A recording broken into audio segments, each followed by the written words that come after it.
Good morning. Hope you're having a great day. It's nice and warm inside over here, but it is frigid outside.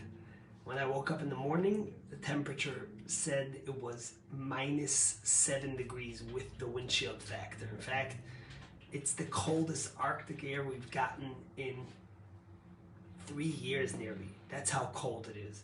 And although it's going to be fleeting, it's only going to be here for a moment. We've been talking about it for a week, and I'm sure we'll be talking about it for the next little while till the next cold comes.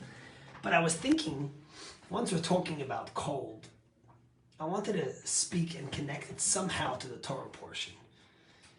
You see, in this big Torah portion, the Jews leave Egypt, the greatest miracle to ever, one of the greatest miracles to ever happen. In fact, when we say the Shema every day, we don't say God who created the world. We say, Ani Hashem Elokeichem, I am God who took you out of Egypt. The rabbis tell us that there was no one ever that escaped Egypt, even one slave. And here, a whole nation went free. In broad daylight. Moses refused to go at night. He went in broad daylight. And that's why we mention it every day in our prayers. And then the Jews leave. They confront Pharaoh at the ocean, and Pharaoh and his whole army drowns, and the Jews start marching towards Mount Sinai. The rabbis say when the water split, every water in the world turned into dryness. The whole world heard that God had done such great miracles for the Jewish people. He took them out of Egypt. He split the sea for them. I mean, what greater could there be? Everyone was in awe of the Jewish people. There was reverence to the Jewish people and to what happened. And then we hear the story of Amalek. And the Torah tells us the story about how Amalek came to fight with the Jewish people. They didn't want our land. We didn't hurt them. We didn't do anything with them. They just wanted to fight us. And the Torah gives us a biblical commandment to always remember Amalek. And in fact, we read it in the Torah, in this week's Torah portion, and Moses reminds us about it in Deuteronomy. We read it before Purim, and we say it every day in the 6 remembrances. And the words the Torah uses, Zachor al tishkach, remember, never forget, Asher asa lacha Amalek, what Amalek did to you, ba'derech b'tzeischa mitzrayim, when you were leaving Egypt. Asher karcha ba'derech, he cooled you on the way. What does it mean, Asher karcha ba'derech? And the rabbis say something remarkable, that although the Jews defeated Amalek, Amalek did something very powerful. That reverence, that awe that the world had for the Jewish people, suddenly when Amalek came and fought with them and the Jews had to struggle and wrestle, it took away that reverence. Imagine you're at a pool, a jacuzzi. It's 120 degrees. Everyone's frightful to go in. Or vice versa, it's frigid cold. And one person goes in. They break the ice, so to speak.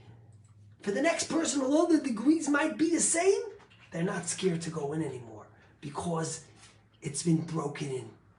That's what Amalek did. Asher karcha ba'derech. They cooled off that reverence, that awe that the Jewish people had for you. So fine, we know we have to remember Amalek always, every generation. And of course we have anti-Semitism every generation. That without logic, just as the Amalek was. But what does it mean on a spiritual level? What's the metaphor? Everything in Judaism has a deeper resonance to it, has a deeper idea.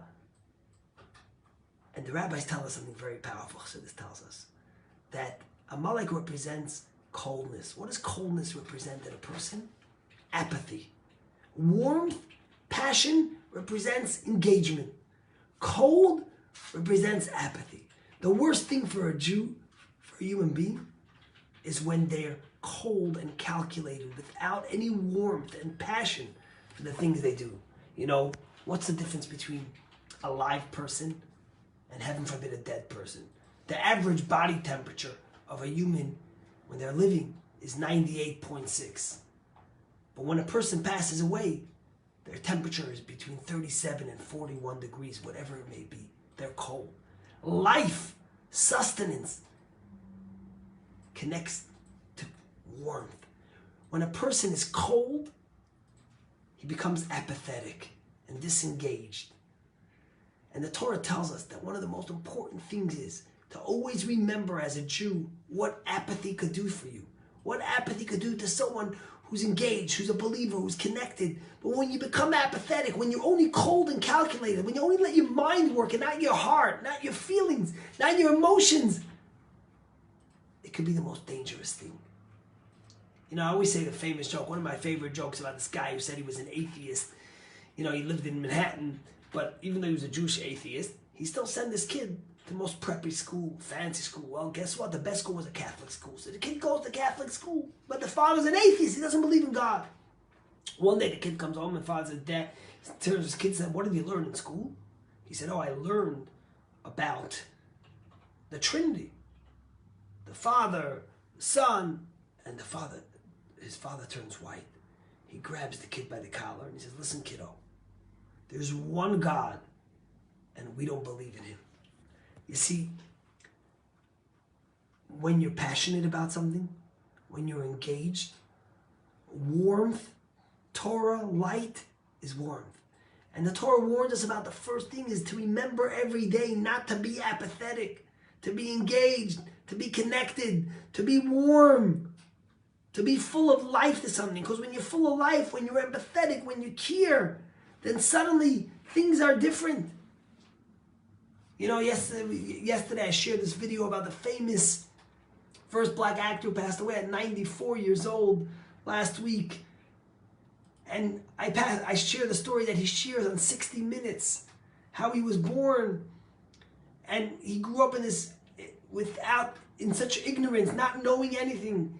And his parents, realizing that he was making trouble and he was growing up without anything, sent him to Miami to be with his brother. He was 15 years old. And at 15 years old, he tried his way in acting, but he couldn't speak English. He was illiterate. And after one day, they threw him out and he became a dishwasher. A dishwasher in a restaurant. And one day, he's sitting and trying to read a page. He's sitting with a newspaper. And a Jewish guy walks by, if he was the owner or another worker at the restaurant, and says, what did you read? And he was embarrassed. He said, no, nothing really, because I don't know how to read. I can't read. And instead of being cold and calculated, which would have said, all right, just leave it. I'm moving on. What did the Jew say? He says, would you like me to help you read? And there he sat down with him after the restaurant was closed for the night. And he opened up the newspaper and he helped him read. And that's what he did every single night. Instead of going home, instead of going to his family, he sat down with this young, illiterate man. And he taught him how to read. And when he speaks to 60 Minutes, he says, this was the greatest kindness that someone showed me in my life. And look what happened. Look what a great actor he became. And what a life he had. Torah teaches us, remember Amalek. Never lose your empathy. Never be apathetic. A Jew needs warmth and passion and fire in their life. Because that shows you're alive. When you're cold,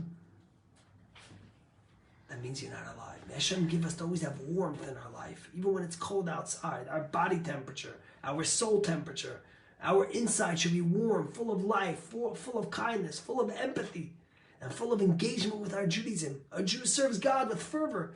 You know, I once told you the story, and I'll finish with this quickly, about this. They wanted to once fool one of the greatest sages. And they said they took this Gentile, they dressed him up like a Jew, they taught him the entire Torah, all the code of Jewish law. They let him grow a beard and put on payas, and he looked like this Hasidic guy.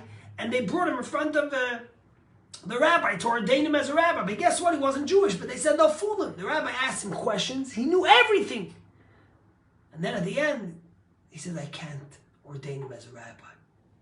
And the people said, why?